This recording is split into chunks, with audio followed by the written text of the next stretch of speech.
So I think we'll get started. So for those who haven't been here before for one of these sessions, I'm going to be doing some pointing at the beginning. And then usually I just kind of go by feel, but we'll go more and more into stillness and silence and sort of just being here together by the end of it. So I want to point out there's really no instruction that I'll be giving. So these pointers, even the pointers that I'm giving, there's no pointer that will work for everyone. People are at different places on their journey. So some people end up here after exploring techniques for a while, or maybe exploring the direct path, self-inquiry. Maybe you're here after getting a glimpse of a samadhi experience or a glimpse of your true nature. So it doesn't really matter. These pointers are just pointing to what is here now in this moment. And so this meditation is just being here in a way that is unmediated by the egoic mind. So, so this guided meditation is not really guided. I'm not really guiding. I'm not instructing you to do anything. This conditioned mind is already in motion. There's already, you could say the vrittis or the whirlpool of the mind is in motion for many people. So we're not going to add to that whirlpool of the mind. We don't want to add any more doing to the mind. So this pointing is just pointing out what the mind is already doing, because most of what it's doing is happening unconsciously. This whirlpool is mostly unconscious. So once it's made conscious, it will just naturally drop. Once we see the mechanism of how we stir the mind up, how we create these thoughts.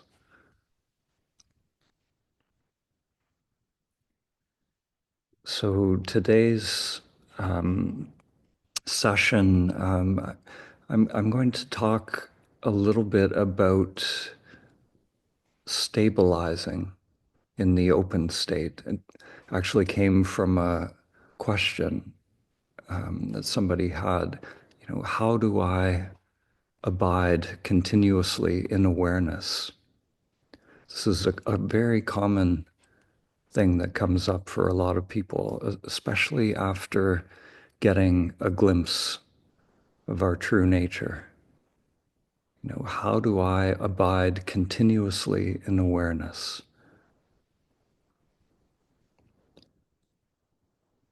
So the way I'm going to address this is not by giving an answer. The truth to this is actually not revealed in any answer that I can give. But I'm going to point out an assumption that is inherent in that question.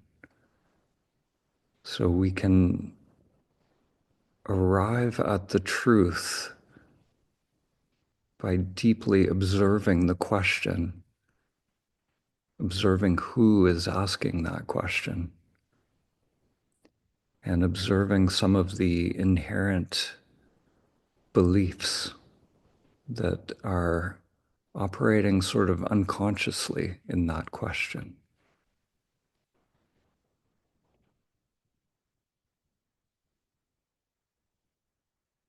So, how do I abide continuously in awareness? So, the first assumption is that I am not in awareness, that awareness isn't somehow continuous.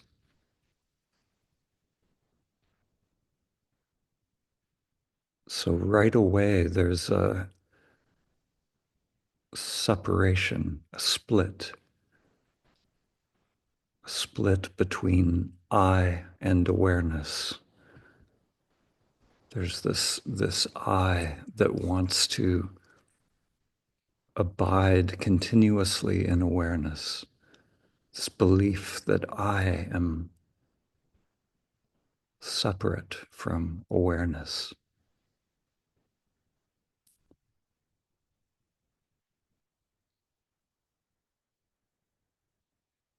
So, who is asking that question? Who is this I that wants to abide continuously in awareness?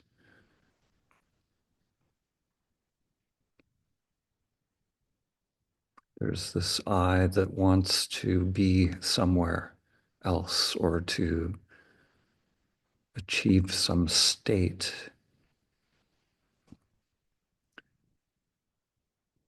wants something other than what is here now. What is arising in this moment?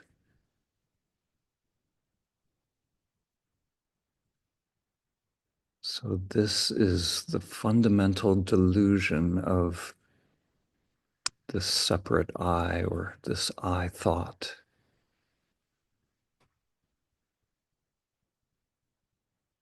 And this I thought is mediating this moment. This I thought is the whirlpool of the mind that is operating unconsciously.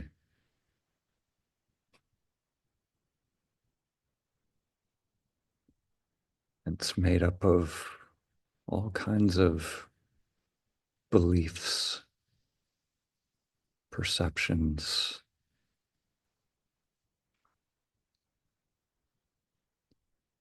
So there's this belief that some state needs to be achieved, and then I will be free. This I believes that it will be free, some samadhi state, or maybe something, some feeling or experience that's been had in the past that felt good, or maybe there was some sense of ease or freedom in that experience. So now the mind is looking. The mind wants to recreate something, or maybe something it read in a book, something that a teacher has alluded to or pointed towards.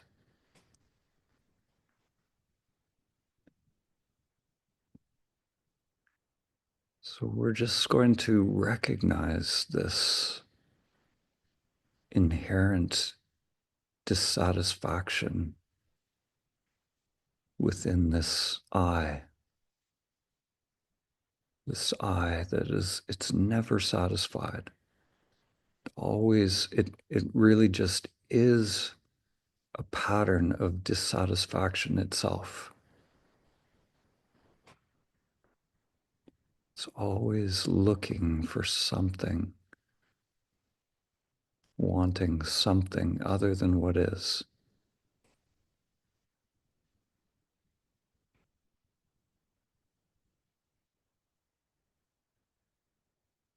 So this one that is wanting, this one that wants to stabilize in awareness, has this idea that somehow awareness is not here, or that it has to do something. It's taking control. It's like, I'm going to stabilize in awareness. So this is the false I. This is resistance to what is in this moment.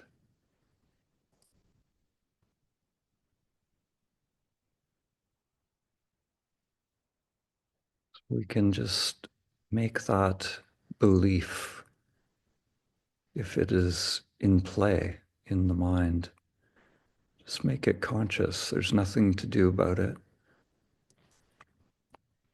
If we resist that belief or try to push it away, that's just creating more resistance in the mind. So we're just going to see the mind as it is, see that there is this unsatisfactoriness, and it makes up this I thought.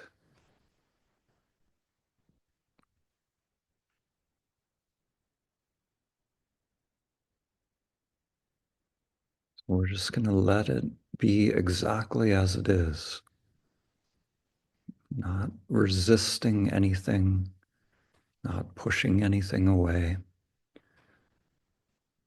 Even the thoughts, even the delusion of the mind.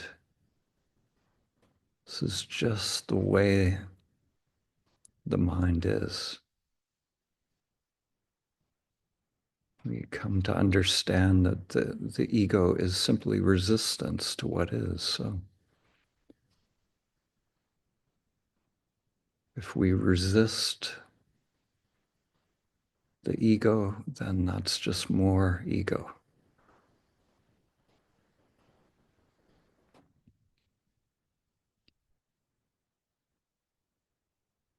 We're just making everything conscious, just noticing.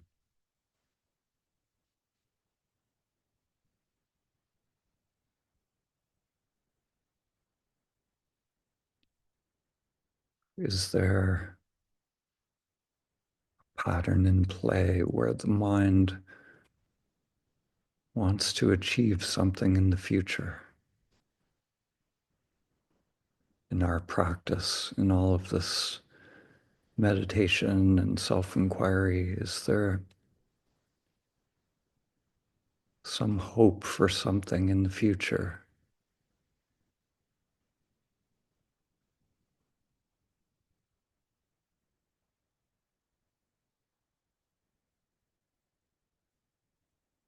What is that mind hoping for? It only knows how to hope for a state. It only knows phenomena. But whatever that mind thinks it's going for, whatever the mind thinks liberation is, it can only come from its past memories, its beliefs. Doesn't make any sense to hope for what is already here.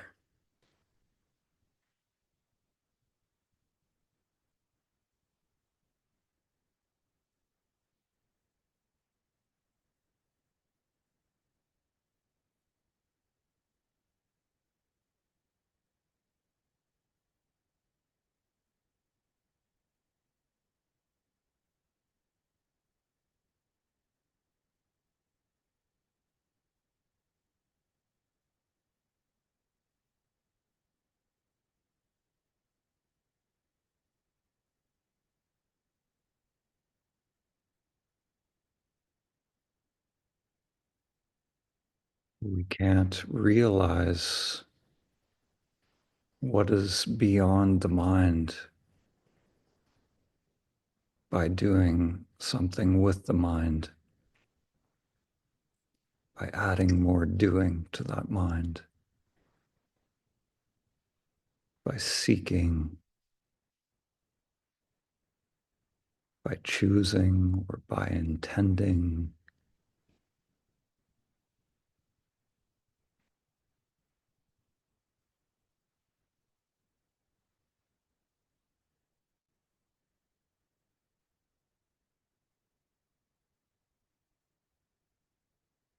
So we can just relax into that which is already here.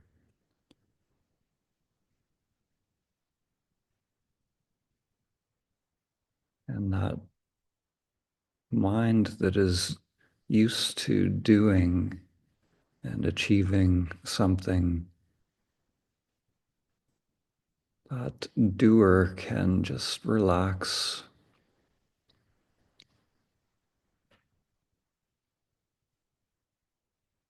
knowing that it's not its job to awaken or to realize the truth of who you are. The mind can never do that.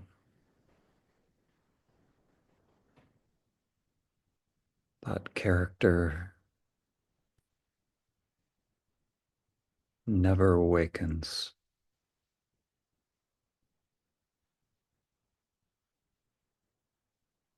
But the awareness that is here now, the awareness that is aware of that character,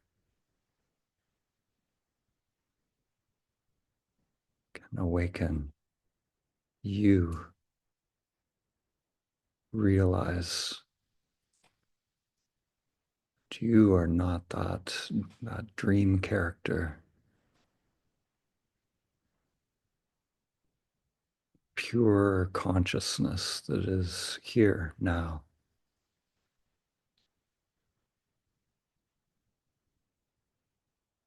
Was never entangled in that character. Was never in any prison. Was never bound. So actually doesn't need to be liberated. This awareness is always already free.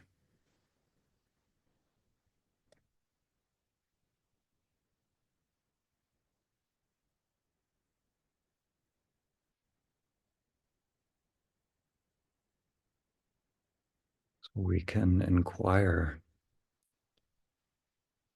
who am I? Really earnestly inquire in this moment, who am I? Am I this character, this seeker?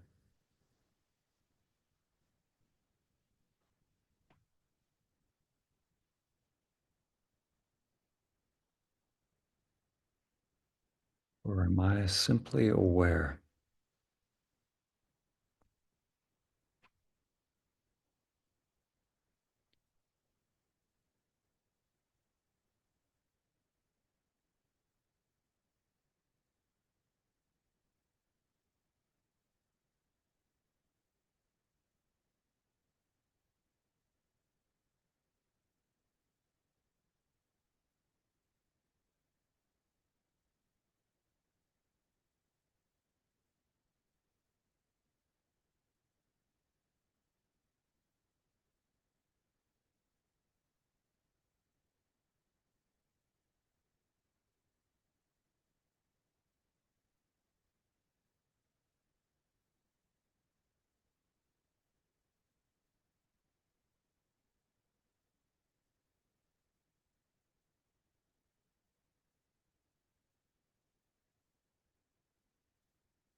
It's a beautiful pointer.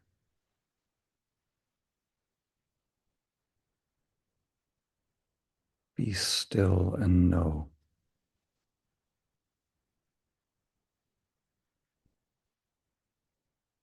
Be still and know directly who you are.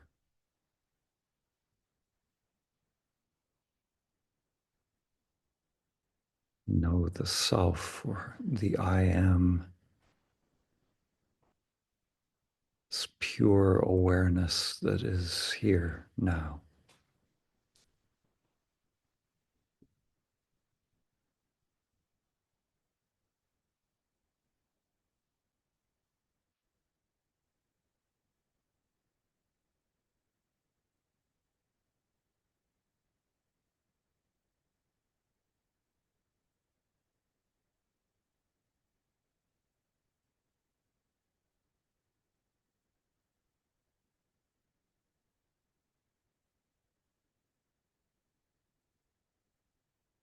You can only know this I am directly, not via the mind.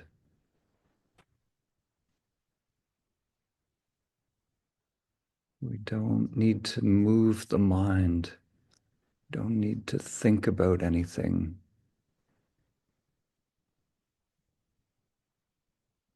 This type of knowing is a direct knowing. It's not a knowing in the mind, not conceptual, not analytical. That analytical mind has to actually be a don't know mind.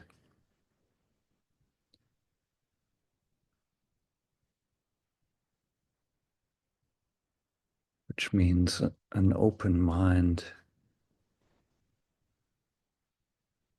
a non-grasping, non-controlling mind.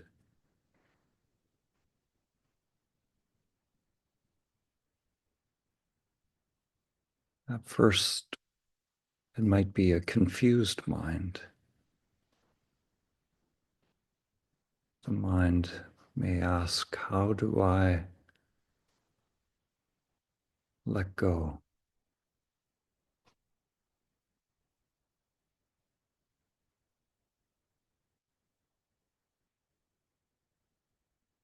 If the mind thinks it has to do something to let go, it's just more control, another control mechanism. Even the concept of letting go can be let go.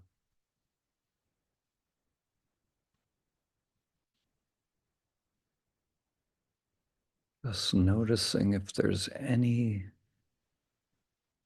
resistance to what is in this moment.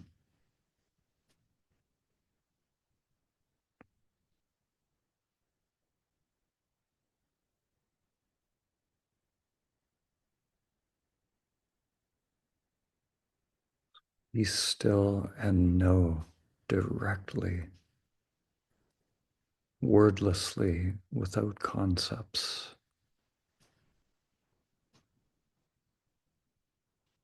Direct means really direct.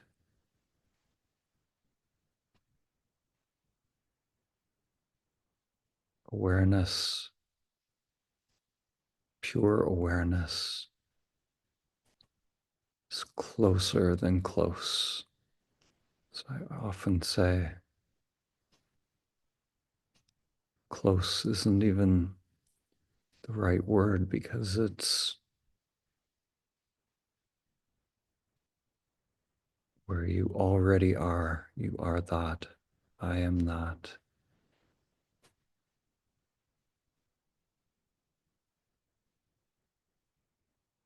Yet it has no location. Some teachers will say it's like a center that is everywhere and nowhere. Even that, any words are not it.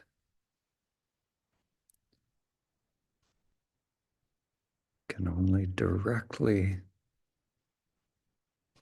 know or directly awaken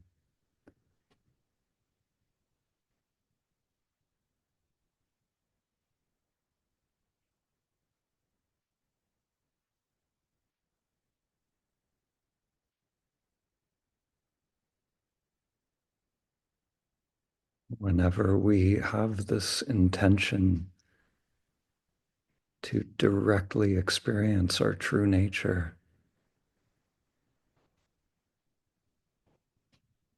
then whatever's in play within the false self come to the surface.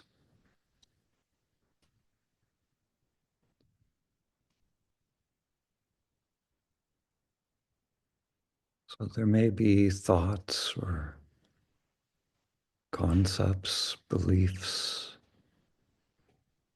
sensations, emotions, feelings that come to the surface.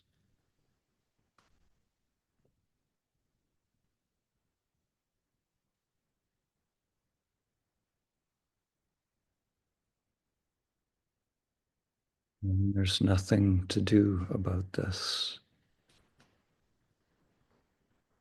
Do nothing about it. Resist nothing. React to nothing. Just let everything be exactly as it is.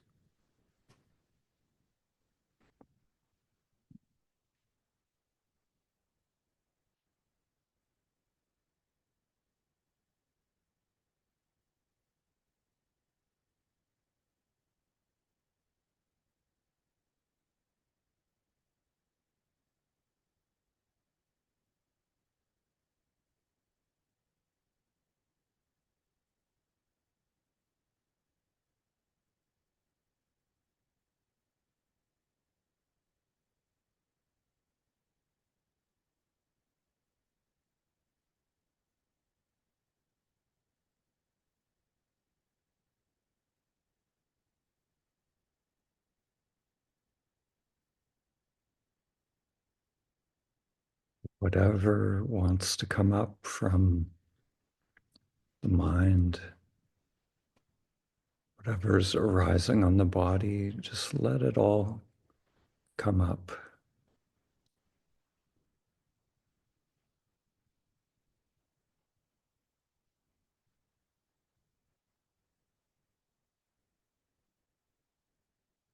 Let it come and let it go. It's changing phenomena. This field of constantly changing phenomena. Just let it come, let it go.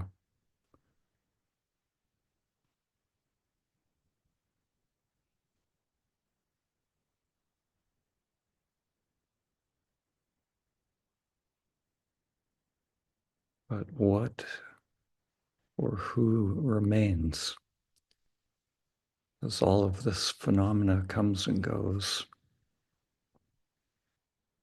Who remains?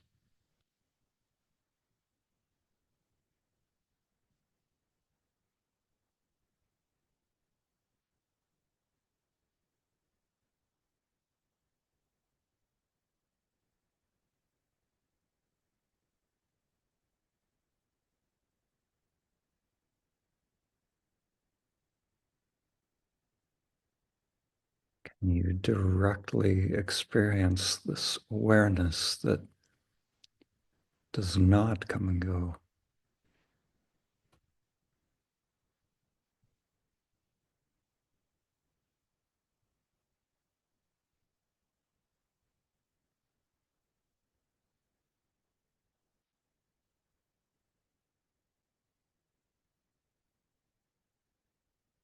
There's something that is aware of this mind and body, this field of changing phenomena.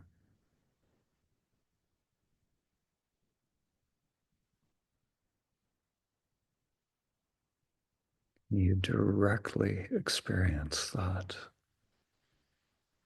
awareness that is always here.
There's nothing to do, nothing to achieve, just being.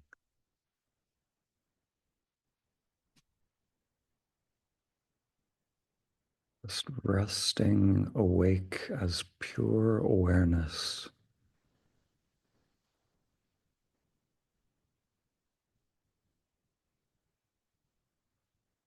aware that I am.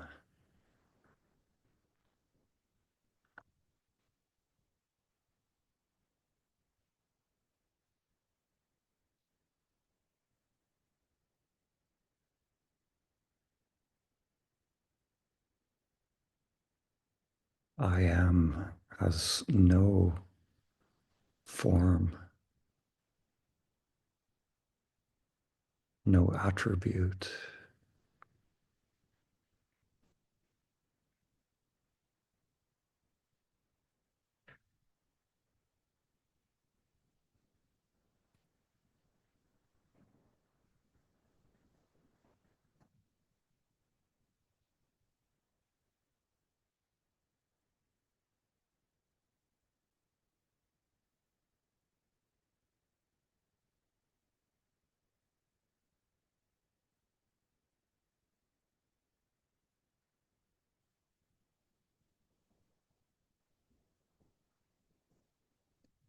There's no striving in I am.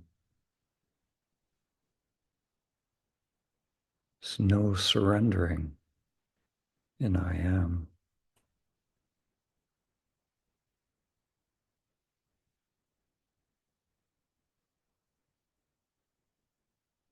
You just are. It's just being.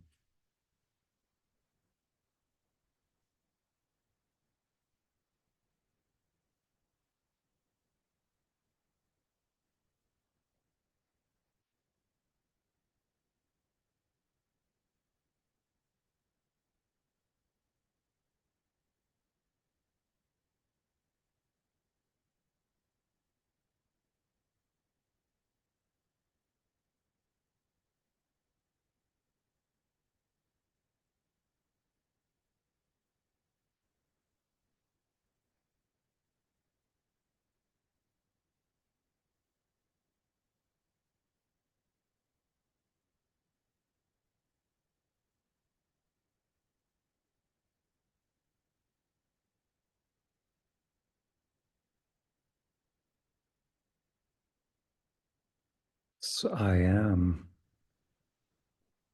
It's never done anything.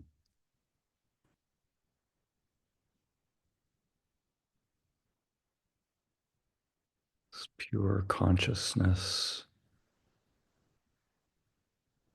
It's never moved because there is no form to it.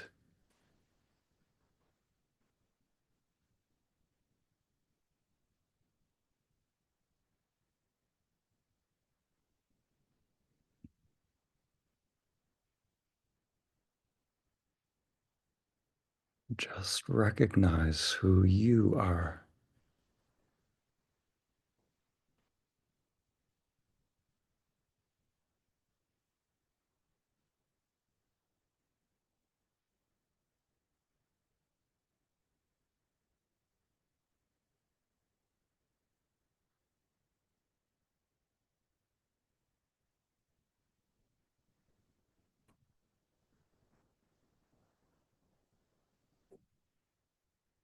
This awareness will never move, never do.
Just notice in this moment what's happening with the mind's attention.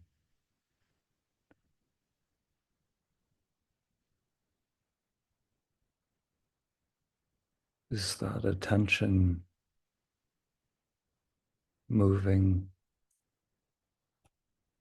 focusing here or there? Just notice.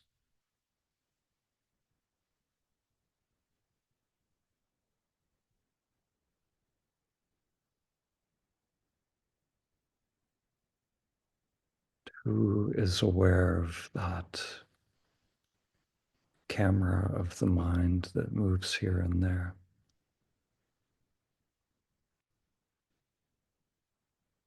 Directly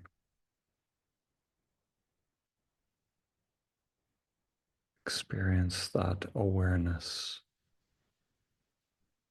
Be directly aware.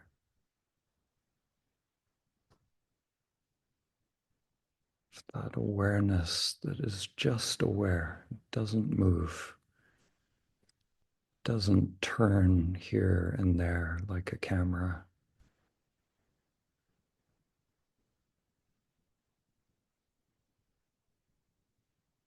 It's just aware.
For the last few minutes of the meditation, I invite you, if the eyes are closed, to just open them a little bit, maybe halfway.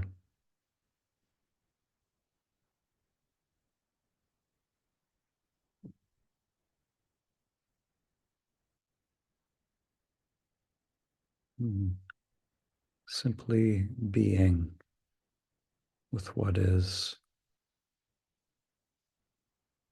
just allowing the mind and senses to be wide open,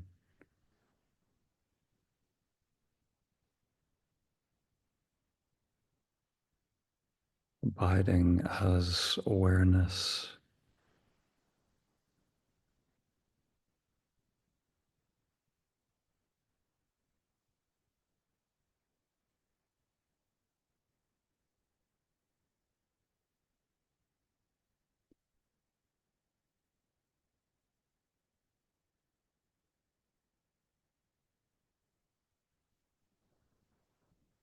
just allowing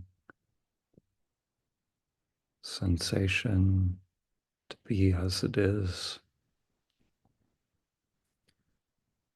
allowing all the sense phenomena to just be as it is,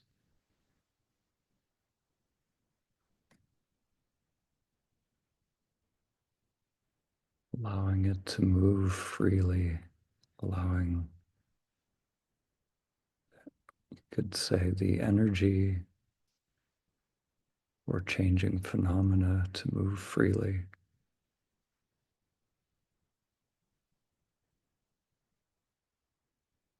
to circulate freely,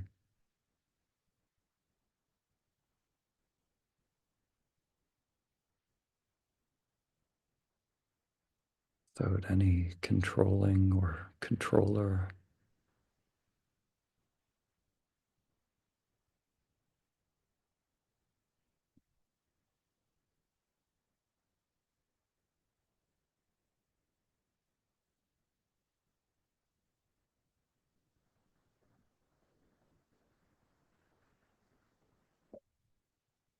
Just noticing how that energy is free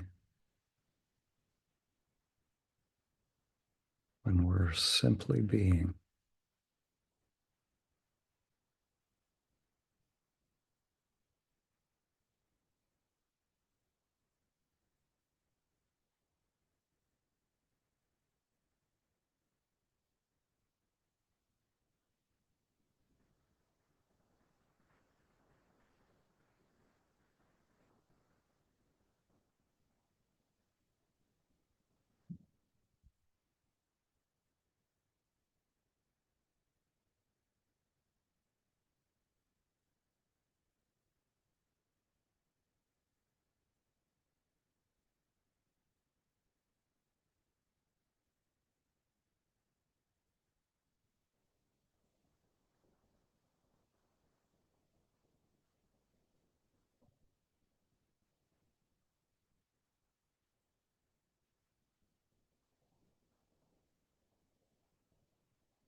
I'm not going to end this meditation with any bell.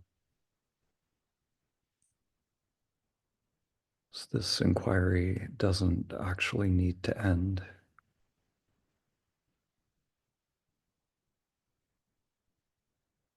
This awareness, this presence really has no beginning and end. So this inquiry is not something that needs to be separate from life. It can continue on.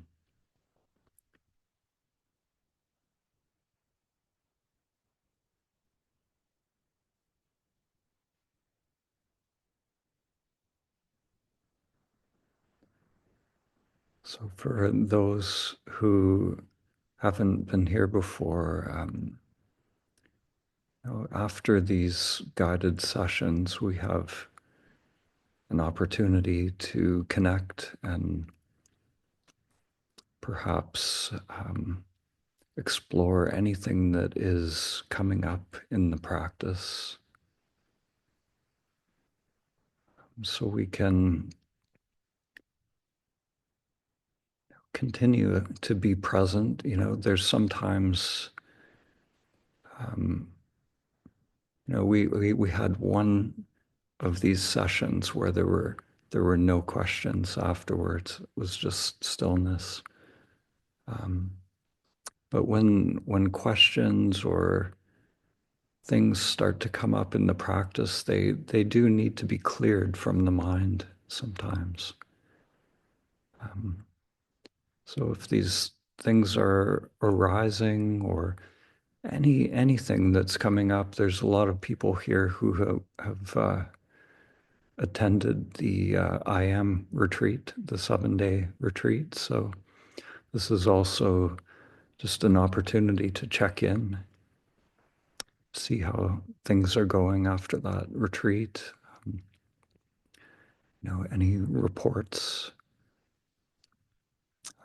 So I think before we do that, I'm going to just take a 3-minute bio break, and then we'll come back and connect after that. So I'll see you in 3 minutes.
Okay, so we're back.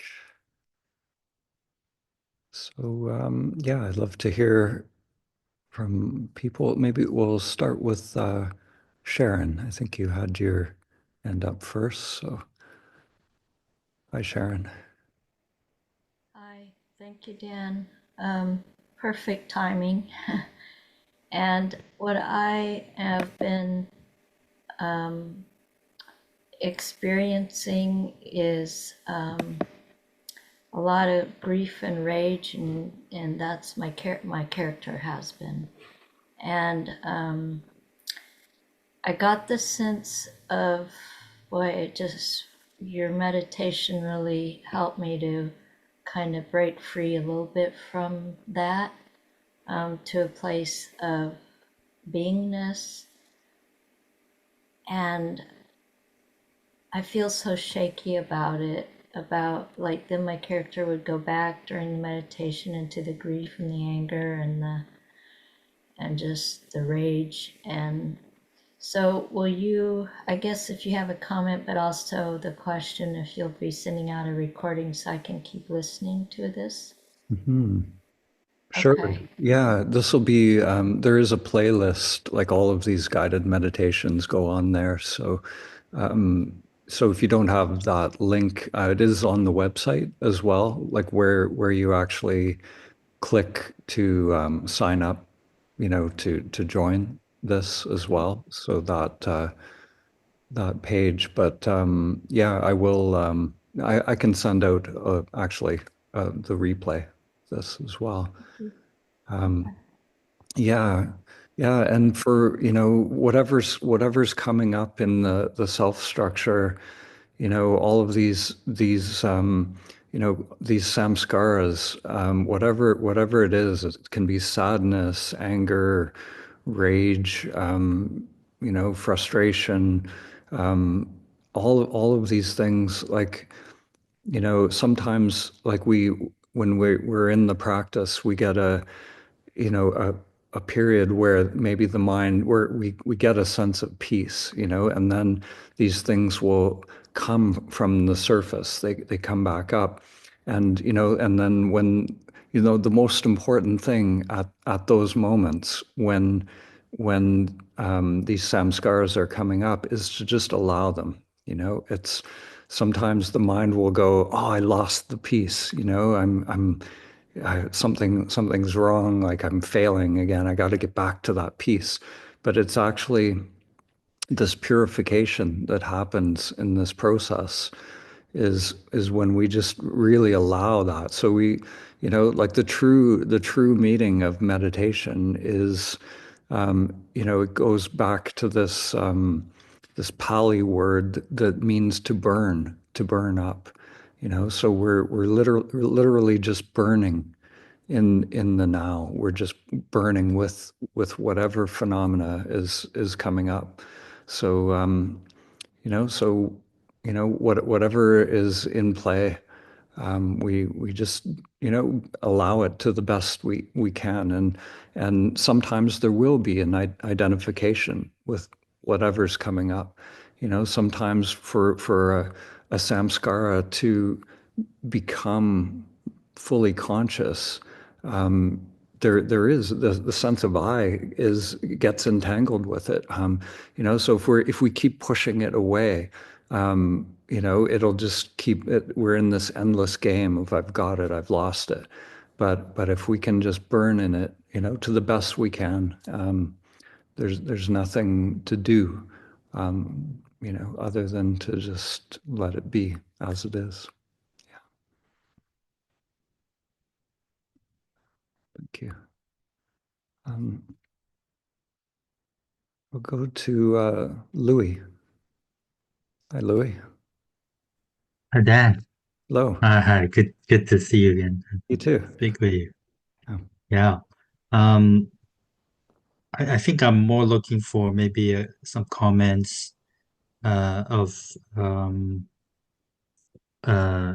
what happened after the retreat. Mhm. So I had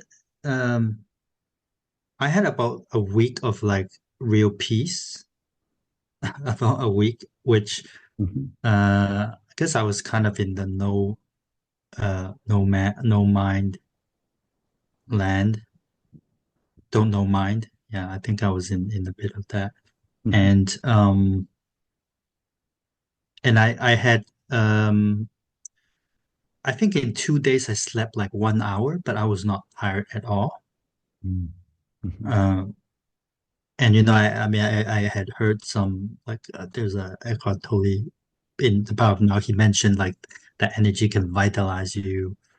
Yeah. So that was happening um, when I was talking to people. Like there were times I was like zoned out, but I was very present, and it felt peaceful. Hmm. Like there is just peace. Yeah, so that lasted for about a week, and then I was listening to non-dual material I used to listen to, or some new material, and I could resonate with it. Like every time something was said, I was like, "Oh, I was feeling something," Hmm. which is different from before. When I was listening, it was more like the mind Yeah. level. Yeah. More direct. Yeah. Yeah, so, Mm. but I don't feel like I had a full flip, you Mhm. know. But and yet, like when there's these, whether I'm reading something, like whether it's Ramana Maharshi stuff or stuff I've read or Power of Now, or I was listening to Angelo or your videos. Like there's just something like it's resonating. So Mhm. it's a deeper understanding. And then about like a week after that, I think mine came back or something, and kind of faded, and I can still feel it sometimes, but needed more effort. It felt like. Mhm. So I know you've addressed a little bit here. Um, I don't know, maybe just to hear your comments. Like, Yeah. is I mean, I don't think I had a full flip, but is it? It could be like some pre-awakening thing, or I don't know exactly what it is. Mm. Yeah, so what you're describing is it's very common.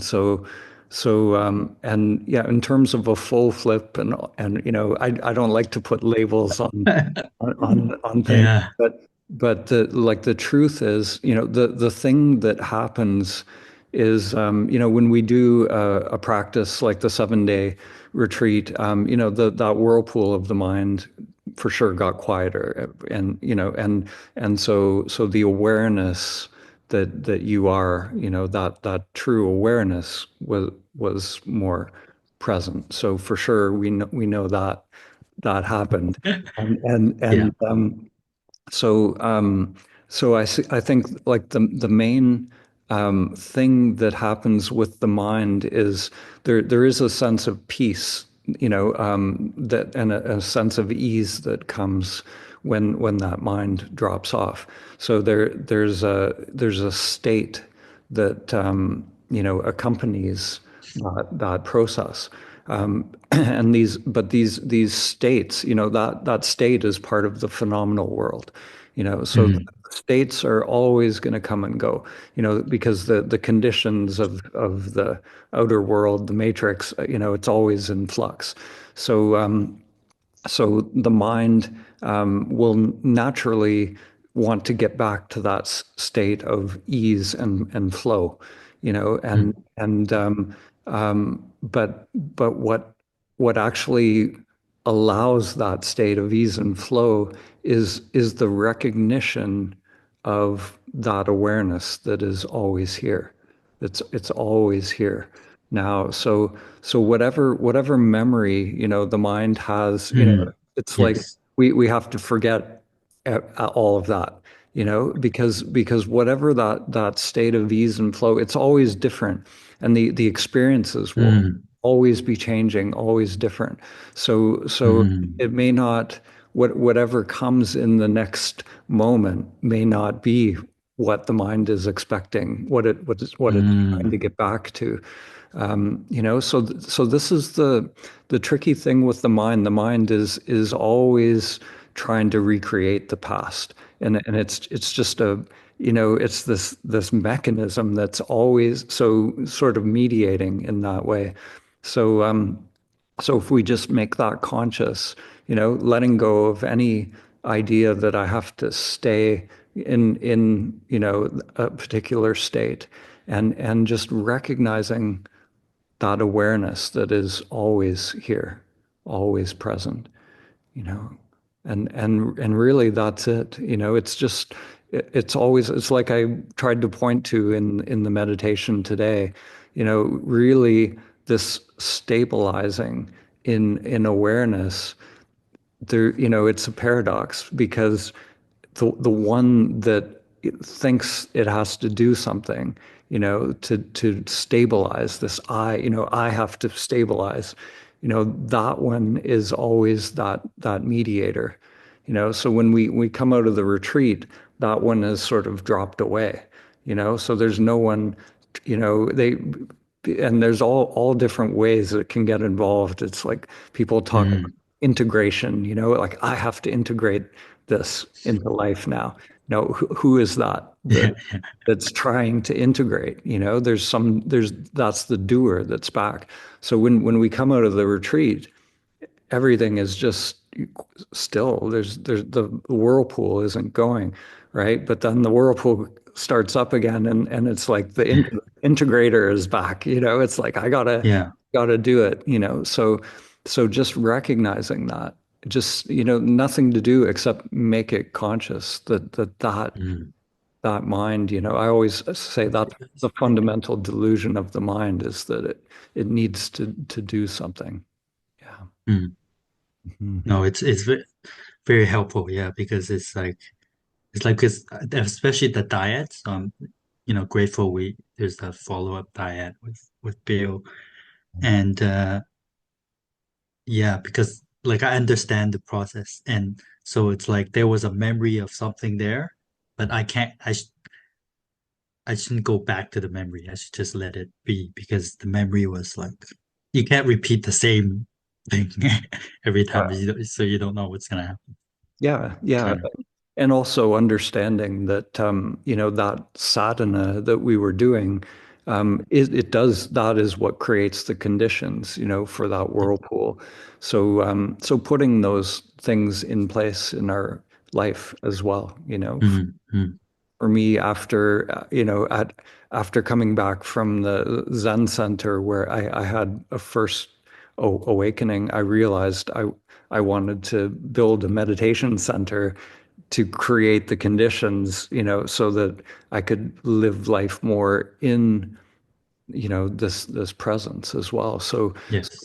So putting in place, having a dyad partner, doing these practices with friends and family and all of that, that's part of it as well. Because the more we, abide in beingness, the more the outer, the outer world becomes a reflection of that. So yeah, so if we, obviously, if we just go back into the pattern, then it will eventually, just the mind just does its thing. So there is a vigilance, there's all Yes. the teachers say, there's an ongoing vigilance to continue the sadhana, and it's the mind is persistent for sure. So yeah. Thank you, Dan. Thank you.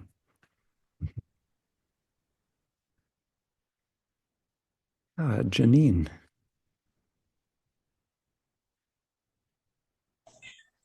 Oops. Hello. Hi, Janine. Uh, during the meditation, a question arose. What if this is as good as it gets? And so sometimes there's flow and ease, and sometimes not. Yes. So in response to that question, there was a like a big smile. Yep, this is as good as it gets. Mm-hmm. um, that's I like that. Yeah. My question. Um, I've been in such reactivity, and there's a very persistent thought and belief that I can't possibly do this by myself. This is like it's so intense, it's so full on, and I don't feel equipped to do this, whatever this is. And so I've reached out to because there's a story, and I don't need to go into the story, but I've looked for help with trauma because that's what seems to need to happen. And it had come to such a head, like desperate almost, and yet there was no help forthcoming. And so I when it was really rough, I did a TRE, trauma release exercise session, 30 minutes, and like all hell was breaking loose. It was very frightening. I didn't know what was going on, but I just let whatever happened happen. Mhm. And so part of me is seeing that, well, no outside help came, and yet this happened, and it felt like a good thing. But there's still this very strong tendency, and the universe is still not offering help in the way that's expected. So my question is about, like, I do not want any spiritual bypassing to be going on. And yet a Zen teacher once pointed out, well, there's a thing of psychological bypassing as well, where one can like get into the darkness and want to do a lot of, shadow work. And that's a thing too. That's a distraction from presence. Mhm. So like, I don't want to do either of those things, and I know that I really want to just be leaning into, well, I really don't know what I'm doing, and that's fine. That's exactly where I want to be, and just lean into what needs to happen. But outside clear clarity is also welcome. So if you have any input into this conundrum, will be Mhm. most welcome. Yeah, yeah, you're putting your finger on some very important things there. So, yeah, so this whole idea of, purification of samskaras and purifying traumas and all of that.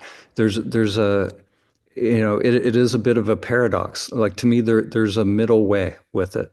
So we don't want to bypass those things. Obviously, if there is something deep there that is in play, a part, there's some charge of energy that has gone into the unconscious, and it's alive, it's operating in the shadow.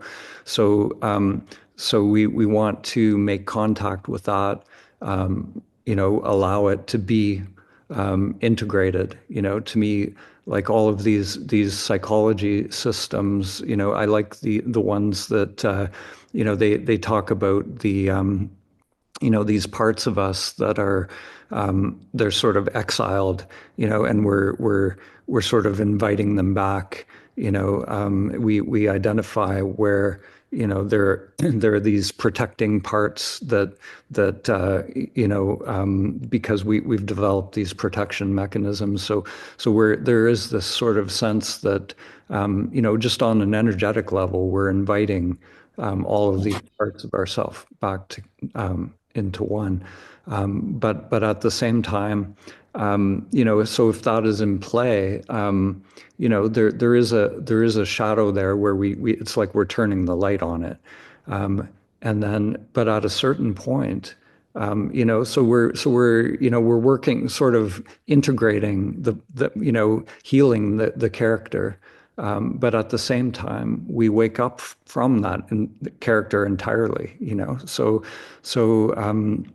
so to me, it's both, there's both aspects. The more we heal that character, the more that awakening process is, if the character is sort of fragmented and there is are elements that are sort of dissociated, then the awakening, when that happens, it can be sort of destabilizing for the character. There can be a lot of fear coming up.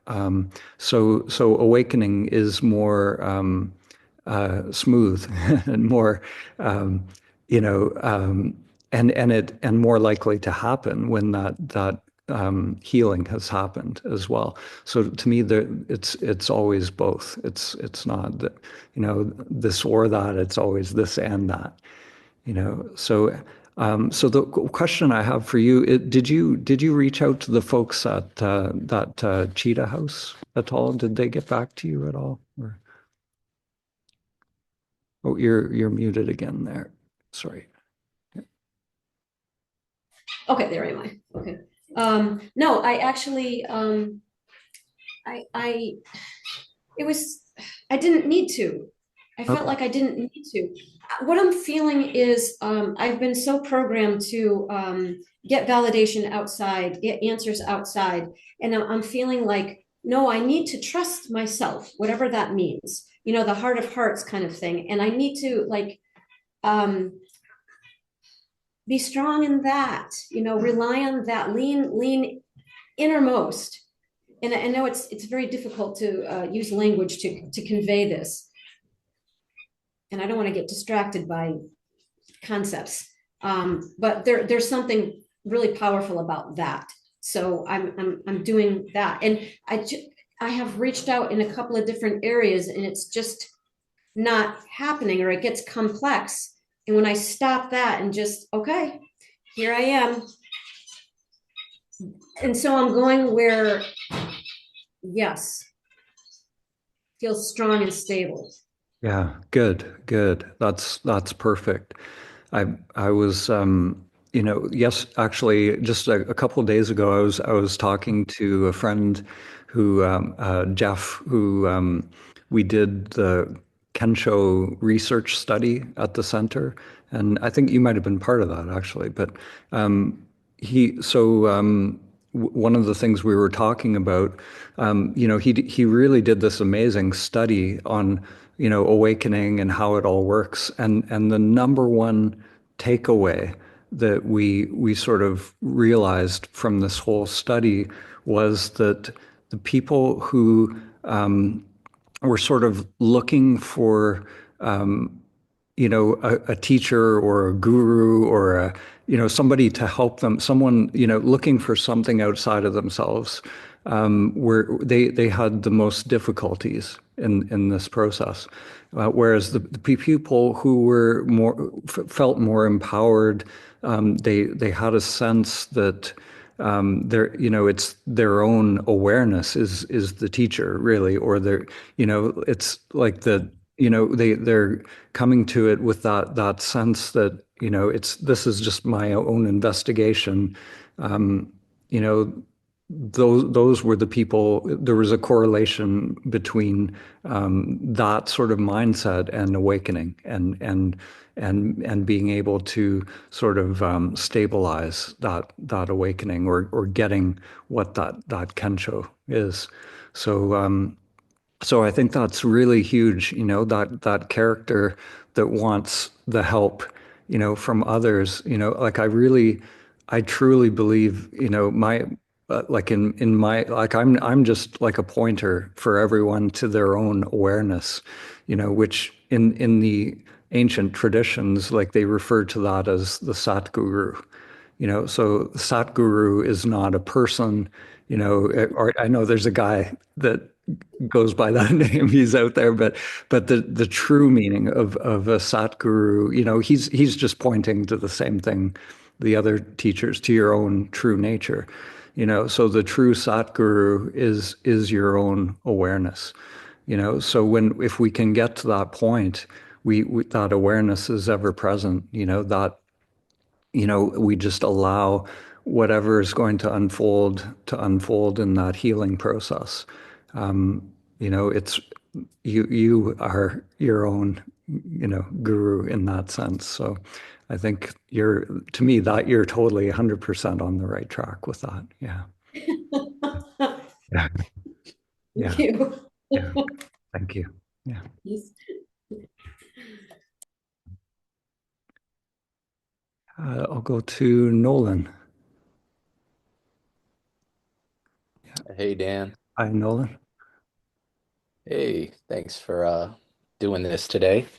The retreat was really beautiful. I would say, I've been on this journey for a little bit now, but especially since the retreat, I've noticed the realization coming along further, and it's just been I've awareness has really been awakened in a lot of moments of my life. The thoughts really seem to be less sticky. And when they are there, there's just less belief in them, and it's been really peaceful. And a couple times I got emotional about it because I was like, wow, that's like you can feel the freedom in it, and it's beautiful, right? Mhm. But then yesterday I was reminded that as far as I've come, there's limits, and there's one thing in particular that easily pulls me out of this awareness and that freedom, and that's people, you know? And I think I'm not alone in this, but you know, and I'll say like just to be honest and vulnerable, like for me, a lot of times it's like at work, and I work with adults. And a lot of times that behavior is just rude or disrespectful or mean. And then when it's directed at me, let's say like yesterday, it was like people talking behind my back type of deal. And that just triggers me.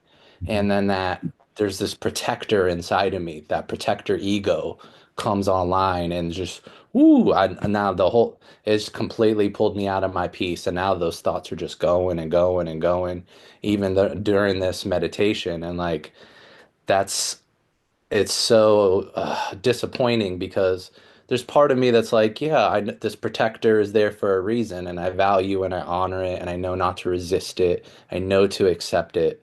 But of course, there's this other part of me that's like, damn, look at this stealing my peace. Like I don't want to continue to let people steal my peace.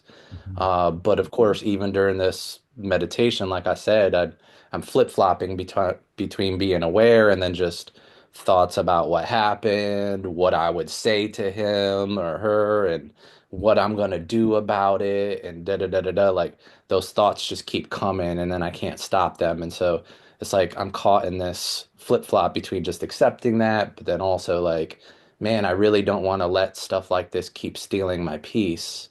Mhm. I can't even sit and enjoy a meditation. Like, I just like part of me wants to go to a cave somewhere and be away from people, not have to deal with it, but that's not the reality of life. Yeah. So I don't know I mean, what is your thoughts on that? Like, Yeah. any, Well, yeah. So I would say,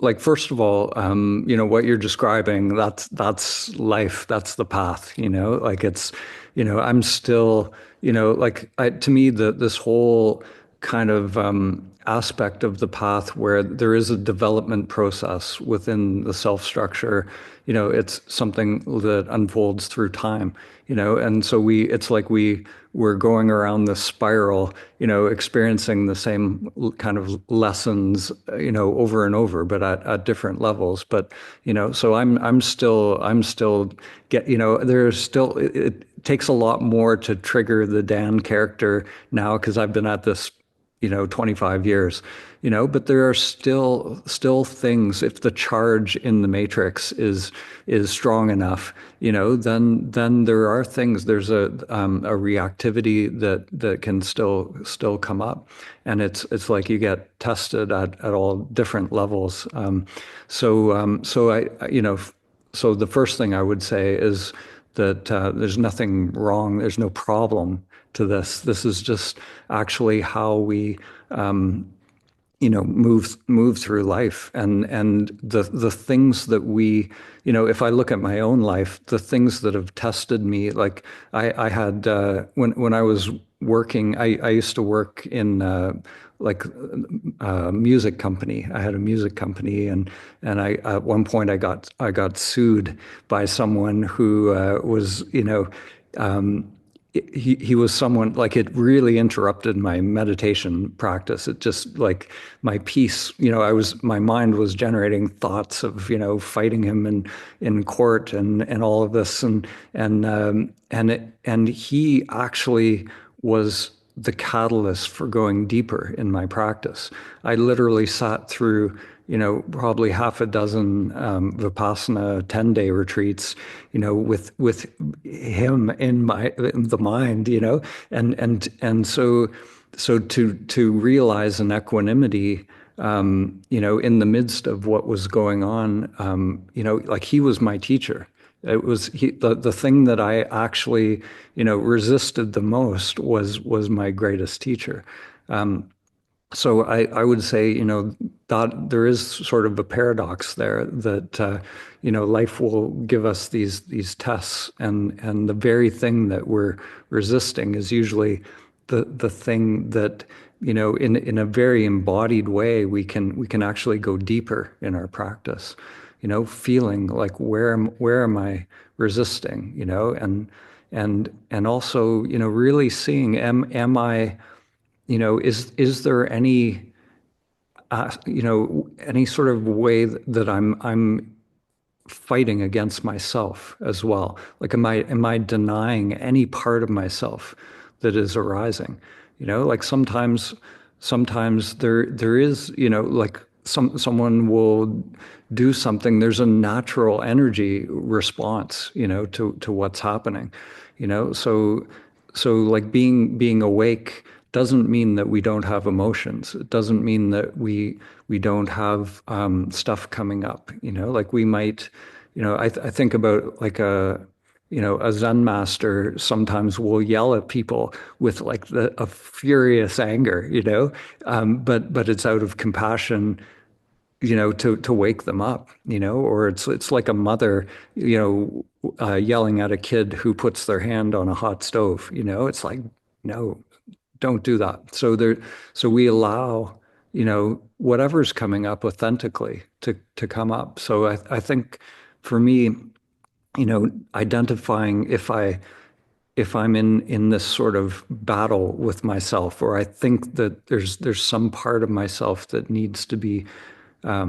pushed away for some reason, and just really identifying, is there any part of myself that I'm denying, and just really making it conscious. Okay. Yeah. That's good. That's kind of what I'm doing. I'm kind of treating it like a self-inquiry, right? Just like being aware of the feeling and asking myself, who is the I that's having this feeling? But Yeah. then also from awareness, seeing that part of myself, like you said, um, that's outraged, that's hurt, that wants to protect, that doesn't like people. Yeah. Um, Yeah. but yeah, I think you're right. And, obviously there's truth in what you're saying, that obviously these moments are your greatest teachers, and these moments, of course, are tests. Um, and I'm sure you fail a lot more than you succeed, so I'm sure that's just part of the process. Yeah, well, and even failing, like when outrage comes up, to me, it's not about getting rid of it. It's like we actually can fully become conscious of it, of that part of the self structure by having a complete experience of it. So if we, it's like this with every sort of pattern that's in play in the unconscious. This is the paradox. So it doesn't matter if it's an addiction or whatever it is. We're there's everything is just a pattern that's in play. And if we have a complete experience of that pattern, if we push it away and think I shouldn't be experiencing outrage, then it's like we're exercising a muscle. We're pushing it away, it comes back, and it actually gets stronger. So the paradox is, by having a complete experience of it, we can actually see it fully, make it fully conscious.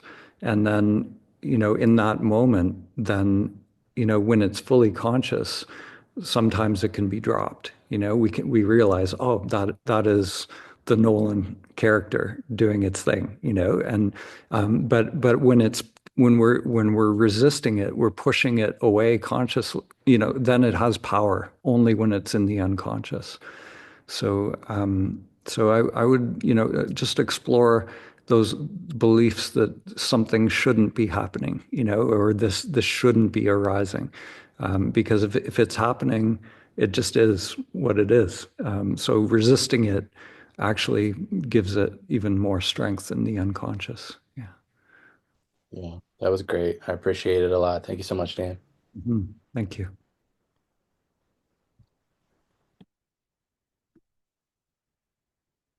Yeah, Giorgio, am I saying that right? Hey Dan, Hi. yeah, that is correct. Yeah. Second time to one of these meditations. And thank you for creating the space, right? Thank you to all of you as well. I noticed something that was helpful in what you mentioned at the beginning is that try to identify who is kind of the false I. And I was falling into that trap at the beginning where I was kind of, there was a negative feeling, but I don't know what it was. But then I realized, I asked myself, who is impatient? And then it kind of dropped away. like by trying to look for the person that is impatient into making something happen, this enlightenment that everybody wants, it eased, and then I went into this relaxation, but then I became too relaxed, and so I started going into dream states. And so I will kind of alternate between the dream state, where a dream will happen, some complete random thoughts. Then I will come back to I, like the I, the ego, and I say, oh, I was dreaming, but I also realized something else was observing that dream. And I Mhm. would just go on, basically along this cycle. Is this okay to dream? I heard from others that you shouldn't fall asleep during a meditation. Is that what's happening? Should I force myself to stay awake? Mhm. Or, and I'm on the right track, just Mhm. generally. Mhm. Okay, So total yeah, questions.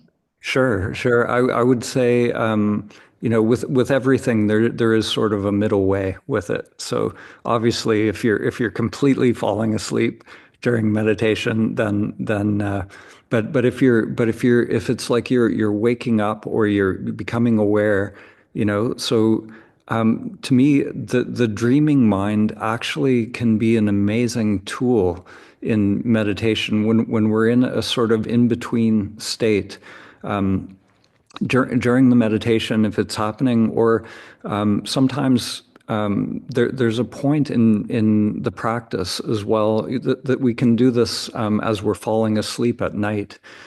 Sometimes the mind will be producing sort of dream imagery, or they call it hypnagogic imagery. So like the images start to come in the mind. So so it's an amazing point in the practice where if we can look directly at the mind as it's producing these dream images, so we don't push them away. We allow the mind to create them. But if we can come to this place where we're just aware and we're actually watching the mind as it's creating, this is a huge turning point in the practice, because then, when the mind is in kind of the beta state, we can start to do the same thing. We can start to watch the mind producing thoughts and not getting caught in the thoughts. So I would say that kind of dreamlike state is a beautiful sort of in between state if we can start to, really rest as that awareness that, and just be watching as this phenomena is unfolding. So yeah, so if you can look directly at the mind, watching it forming thoughts, and sometimes the thoughts are visual, sometimes they're auditory. It can be like a self-talk kind of thought, or it can be a combination of both. So whatever's coming up. Yeah, I would say it's good. And if you're, so as long as you're not, if you're just going into dreamland and you don't come out of it, and there's not, so there is an intention, to just be present. And eventually, if we stay with it long enough, we will get to a point, and it can take a long time sometimes to get to that point where we can actually look directly at the mind and see the thoughts arising. But it's a good place to be in the practice. Yeah. Thank you. No, the thing that happens, I try to look at the I, so the ego I, for as long as possible until it just drops. And when it disappears, then the dreamlike state comes, essentially. Okay. Good. But I am upright on a cushion, so I am upright, so there is no way to Good. fall asleep. Good, good. Yeah, yeah. To me, it sounds like you're working correctly. It sounds like, if you're investigating the I, this is the phenomena that arises. So sometimes, the mind will produce all different phenomena. So sometimes there is a sleepiness or tiredness, or dreamlikeness that comes, and there can be different sort of stages that we move through. So once you make that conscious, fully conscious, then my thought is it probably will eventually drop, and then there'll be something new, some new phenomena that will present itself. So whatever's arising in the practice from that investigation, we just allow it and make it fully conscious, see what Okay, unfolds. Yeah. thank you. Mhm. Julie. Hi, Julie.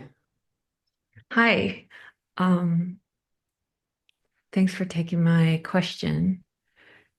It's great to have this checkup after the retreat, and I'm loving hearing what everybody's saying. And I relate to all of it, all the samskara. And but I wanted, I guess, just to share my biggest hook right now because maybe it will help. I feel like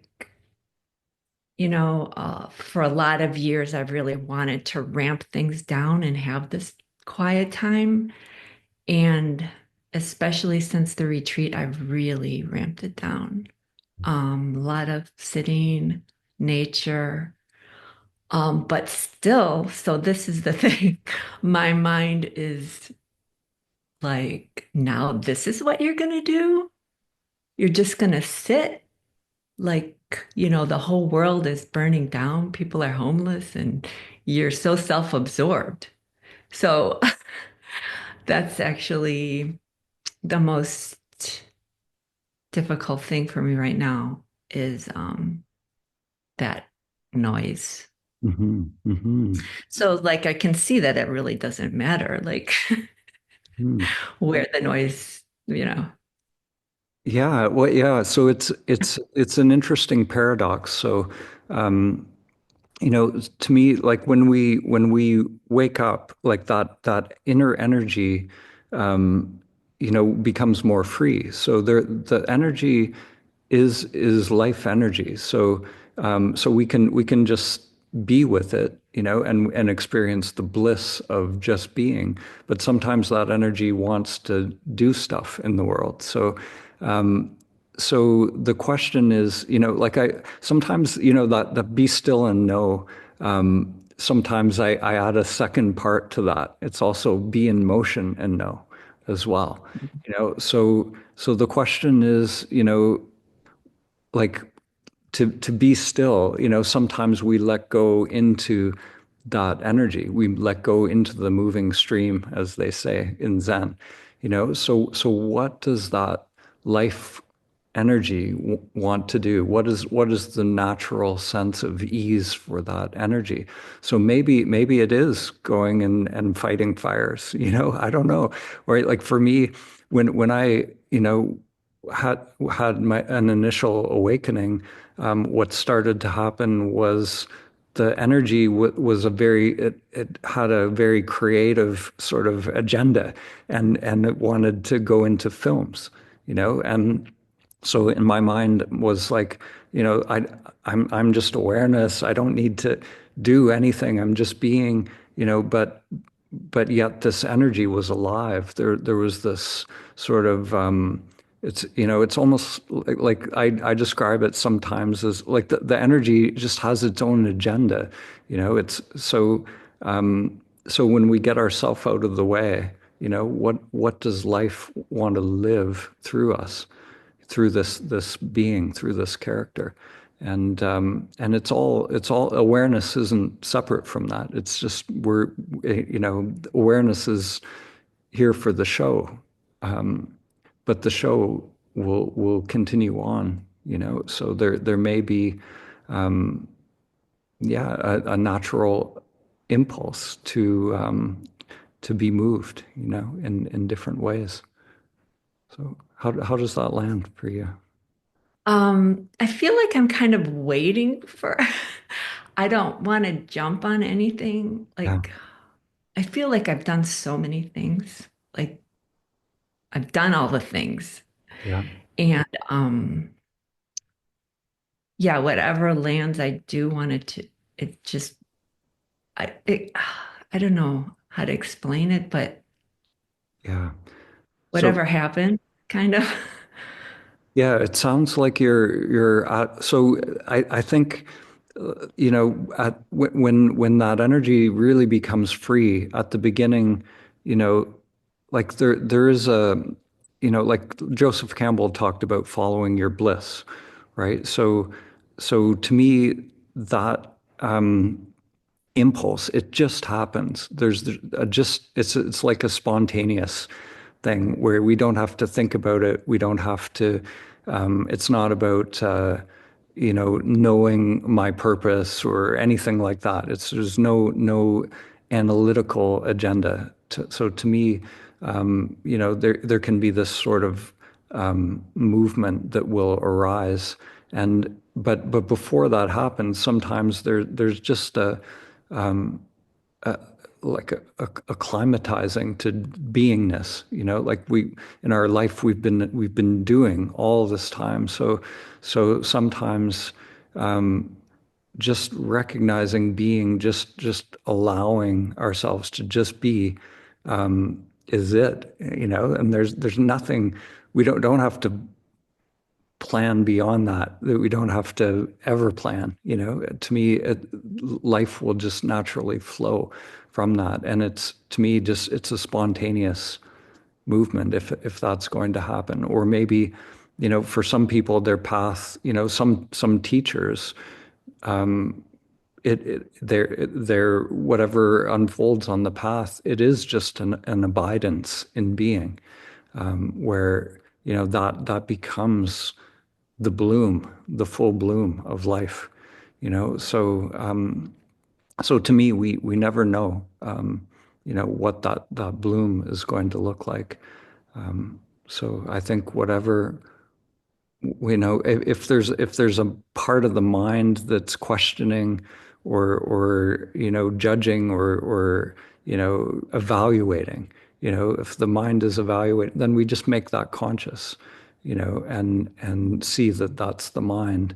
And then, what remains then, when we've sort of when we're not believing that mind, then what remains. And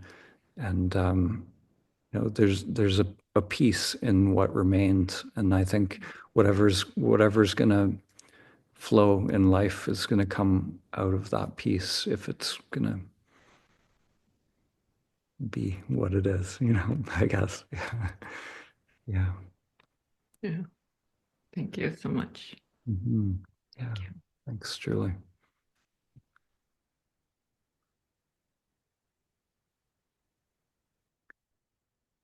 I'll go to John. Hi, John.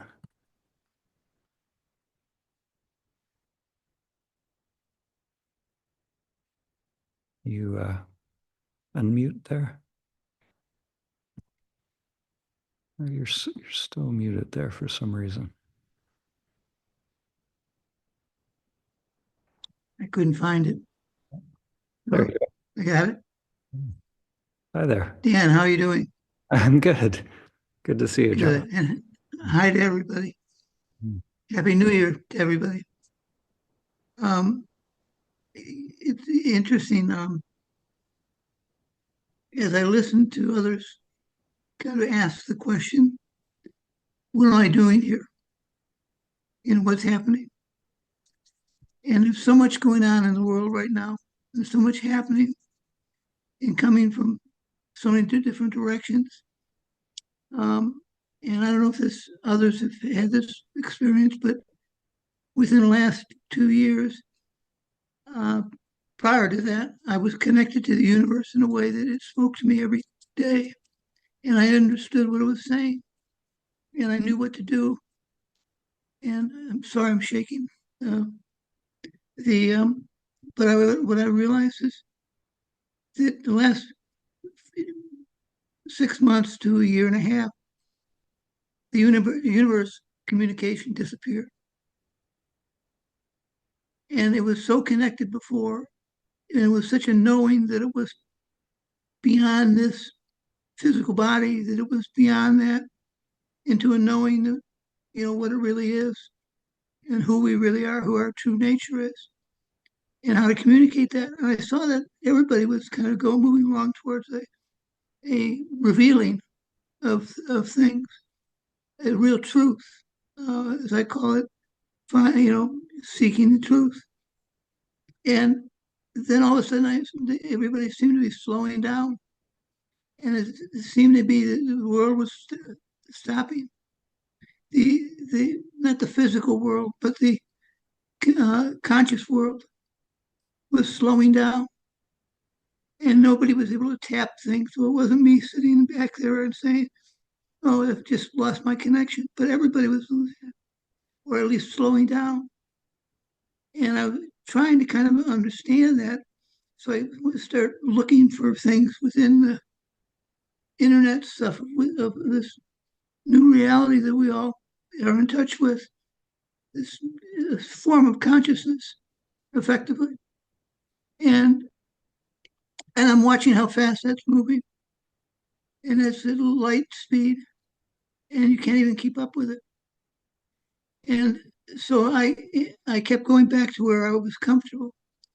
And what was comfortable to me was I was searching through this. My awakening started 40 years ago in 94, or 90, yeah, 94, 90, 93, 94. And it was pretty fast and pretty quick and pretty telling. But then I went to sleep for a period to hibernate, to let things do what they got to do.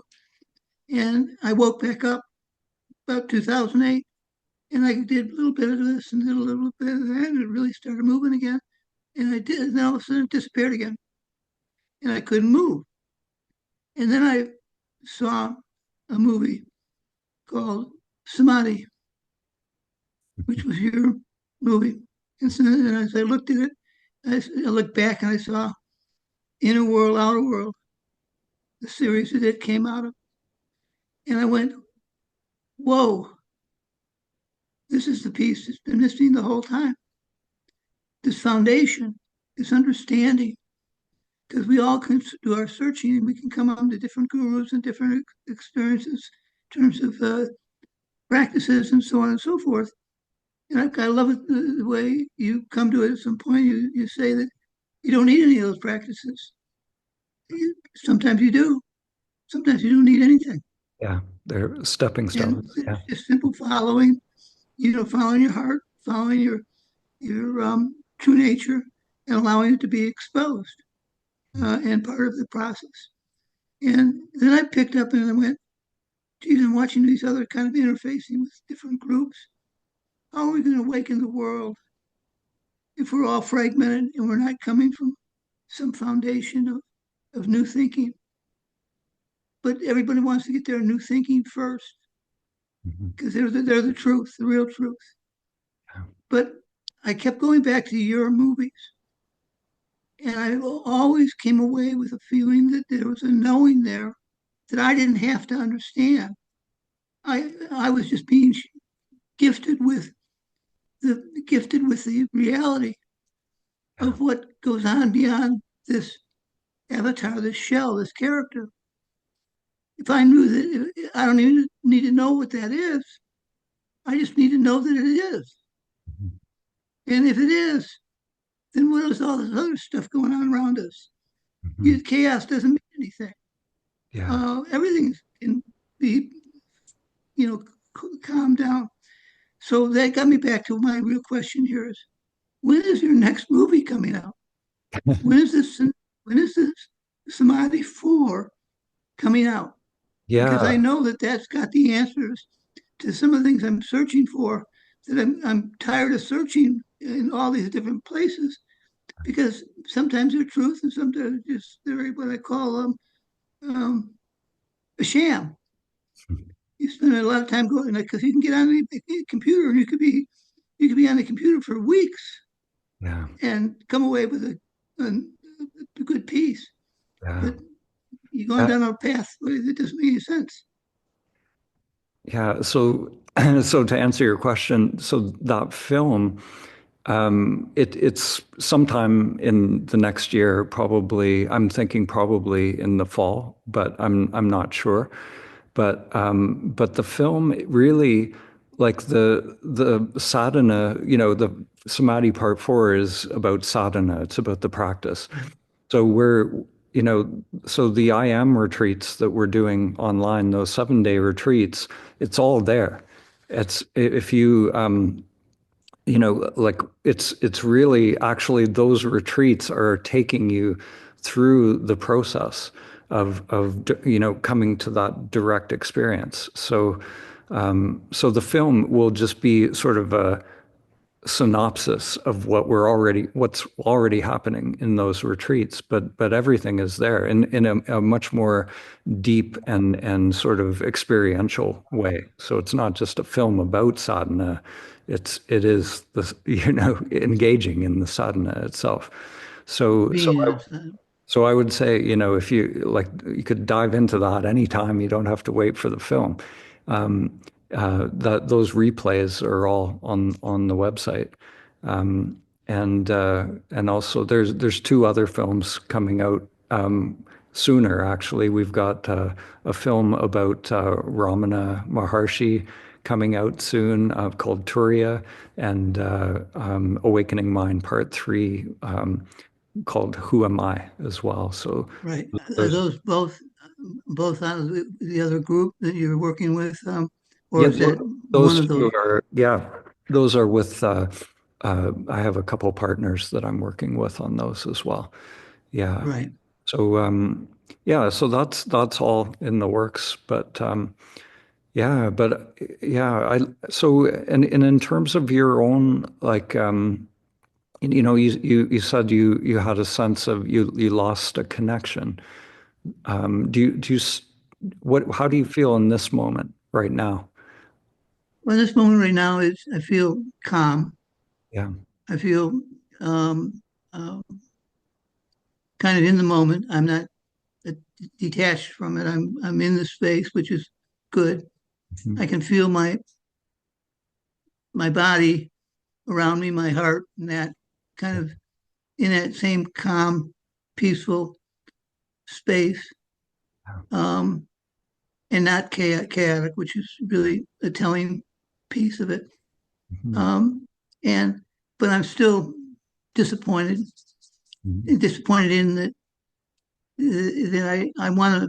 I really enjoyed my time being in another space Yeah. outside of this shell and knowing it and actually witnessing it as well as living it.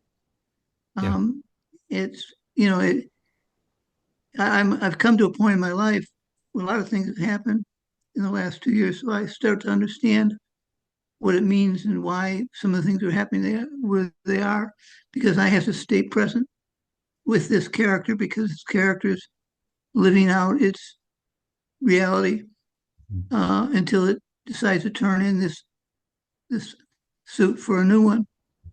Mhm. And but and one way I want to get there as quick as I can, and another way is I want to just stay in this moment. Mhm. Um, and so I can't say. I was hoping, I guess, the answer would come in your next movie. Mhm.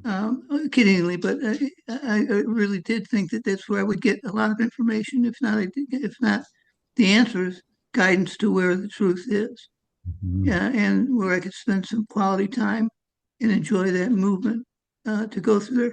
Because I guess, Dan, for me, the sadness is that I turned 75 here on Tuesday, and I'm reflecting a lot in terms of understanding where I was, where I've been, where I'm going to, where I'm now, and where I want to go to.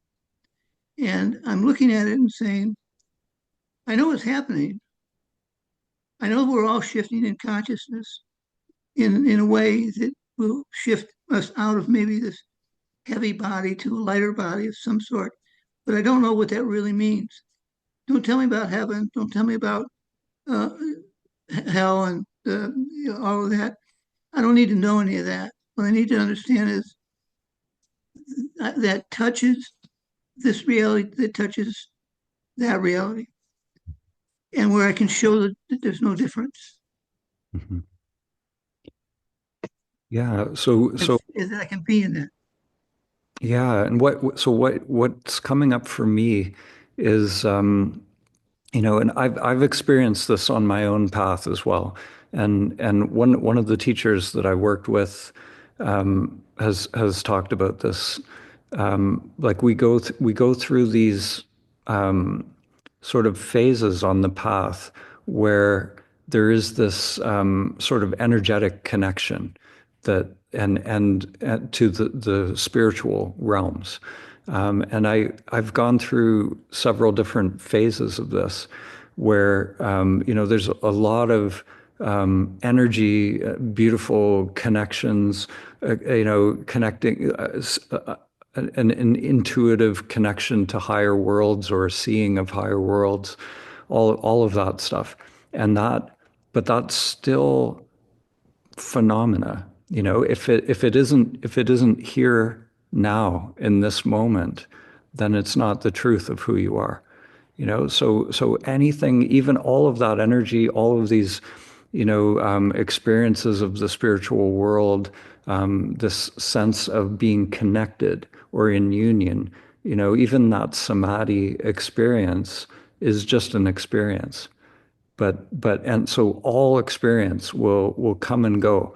But liberation is knowing the truth that is here now. There's not something, there's no state, there's no samadhi state that is ever permanent. What knows all of these states is the awareness that is here now. Now, so to recognize that which you seek is already here. It's already here. It's this awareness, and it's only that conditioned mind that is looking for conditions or looking for some, spiritual state or union, you know? So to me, the whole paradox is to just recognize that mind that wants something other than what is, that's the one that's disappointed, you know, that's the John character that's disappointed, but who are you that's aware of that character? What is the awareness? Can you directly experience that awareness? That's the thing that's the toughest to deal with is that I can answer you emphatically that I know and have felt and have been there and knowing who it is that's there Yeah, and been in the space where I am, I am. yeah, yeah, And I've been there. I know that.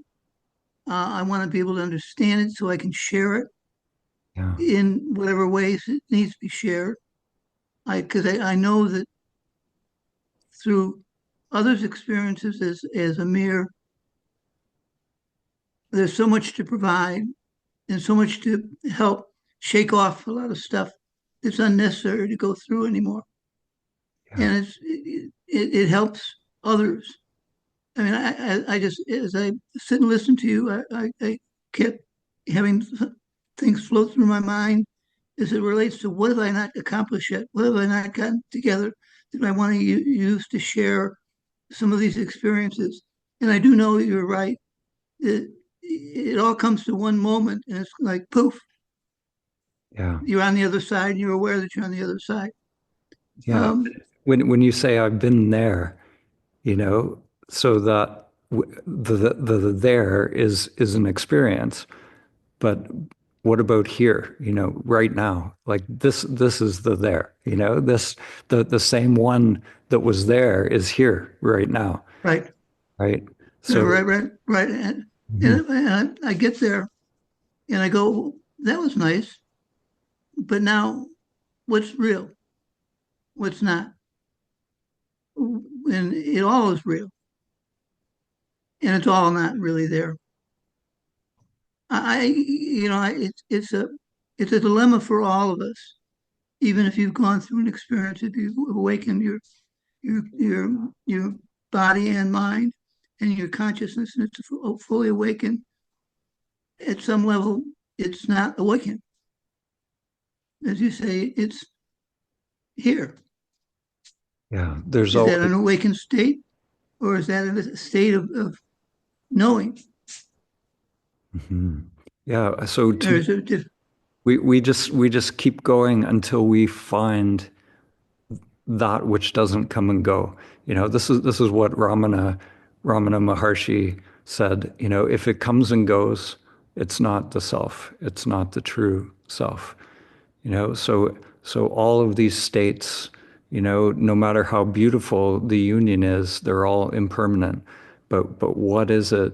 Who is it that is the knower of all of those different states? So the character can be in hell, or the character can be in heaven. That's the continuum of life. But who is it that experiences that entire continuum? And if we know ourselves to be that awareness that doesn't come and go, it's a different type of liberation. It's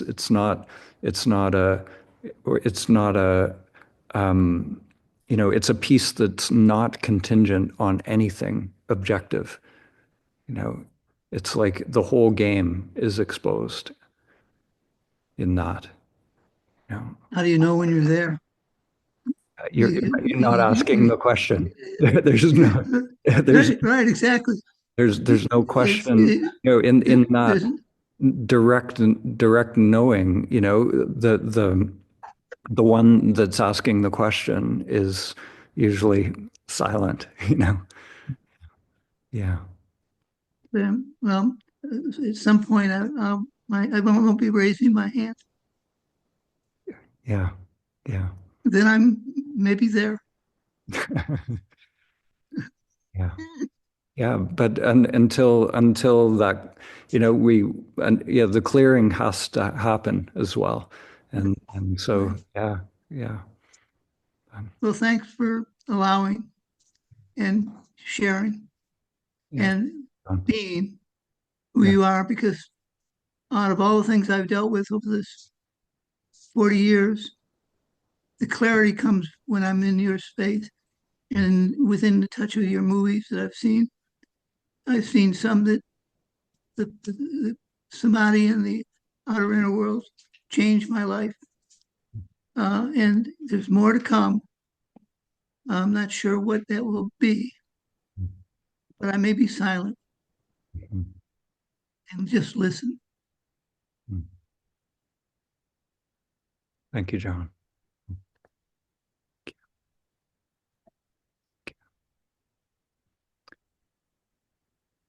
Uh, well, I think that's a beautiful way to wrap things up here, and yeah, it was beautiful connecting with everyone.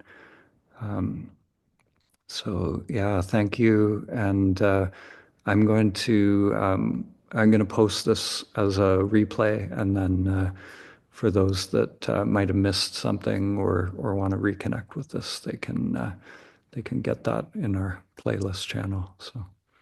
So thanks everyone, and I'll be resuming these every month. So I'll see you next month.